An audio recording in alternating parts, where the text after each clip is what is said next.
I wonder today, do we realize the gift of power and authority in our lives? It's a God-given gift. It's one that all of us have. And it's left to us to decide if we're going to use it properly or not. I think our readings today have a lot to say about power and authority.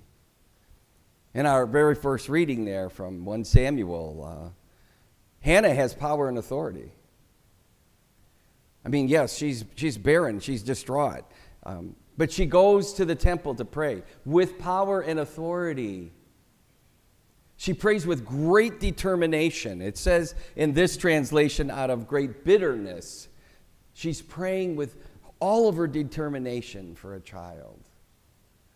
Of course, her lips are moving and with great speed and everything. And Eli, the priest, sees her and thinks she's drunk and accuses her of that. What does she do? She speaks with great power and authority.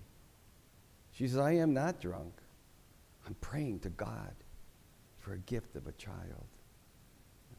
Eli, the priest, with a little egg on his face, perhaps, steps back and sees the power of this woman, the gift of faith that she has, and her willingness just to open her heart to God and be so determined about it. And he grants her that.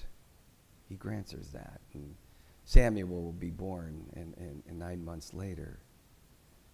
Of course, in our gospel today, it is all about the power and authority of Jesus Christ. As first and foremost, as he's teaching in the synagogue, people they're astonished about his authority. They say it's so much different than the scribes and the Pharisees who teach in the synagogue. So much different. And of course, Jesus uses that power and authority to dispel the unclean spirit. And then they're all really now captivated, not only by his words, but by his actions. See, today we need to look at ourselves and say, I have power and authority. There was a time in my life, and sadly, I didn't realize I had it. I just let it go. I capitulated my power over to everyone. But when we realize we have power and authority, God says, how are you going to use that for my glory? Hannah uses it today for truth.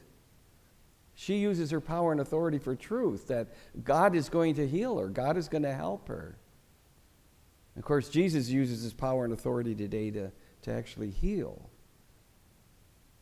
We have the same gifts that are given to us through power and authority of God's great grace. So as we go through our day, let's not diminish what God has given us, but let's stand up and be able to do what God wants us to do in words and actions today because of his great power and authority.